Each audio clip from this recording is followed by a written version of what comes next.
Joe is in our live chat. He says Carney caved to big oil. Do you think he did? Is that oversimplistic? I mean, isn't Carney supposed to be the savvy business guy? No, here's the calculation for Carney. Carney's looking at this as he's an economist. The guy's got a PhD in economics from Oxford. He's run two central banks. He talks in full paragraphs. He's one of the probably the smartest prime minister we've ever had. I got a lot of respect for Mark Carney. So he didn't cave to anybody.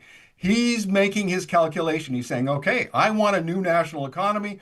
We're going to expand the economy. He says we're going to be the strongest in the G7, but there are risks involved. And if the risk is that I'm going to give Alberta a pipeline that fails sometime around 2035 because there aren't any customers for it, he's going to shrug and take that deal every day. So he didn't cave to big oil. He calculated what the risks are versus the benefits of having free trade and more exports and building projects and all of that. And he said the risk, if a $50 billion pipeline fails, big deal.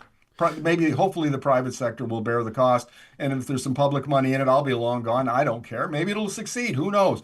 But the benefits are so much bigger. I'll take the benefits over that small risk. So what do you think motivates Ontario to sign this MOU, to sign on to this agreement with Alberta's government, given they're very different energy systems. You know way more about this than I do, but hydro and nuclear basically versus oil and gas, right? Is this purely political alignment? Like, how are you assessing it? It's absolutely political alignment. Doug Ford has asked, and the Prime Minister has said from the very beginning, we are going to support the Ontario's auto industry.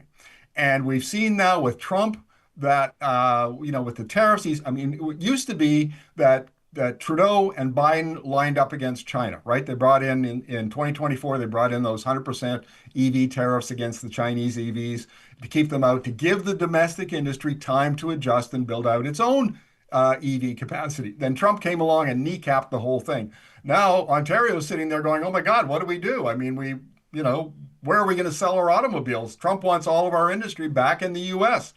So the Ontario has asked, and Carney has agreed that they're going to support that industry, right? So they want a critical minerals deal so that they can build up a battery industry. They want EV manufacturing. There's even now talk of maybe we're going to have a Canadian EV company. All of that is part of the negotiation. So from Ford's point of view, for him to line up with one of the other big provinces, Alberta, and say, hey, we're supporting you, that sends the message to Carney, hey, I've got political support in our negotiations, and so I have more leverage so I can get more from the federal government to support my auto industry.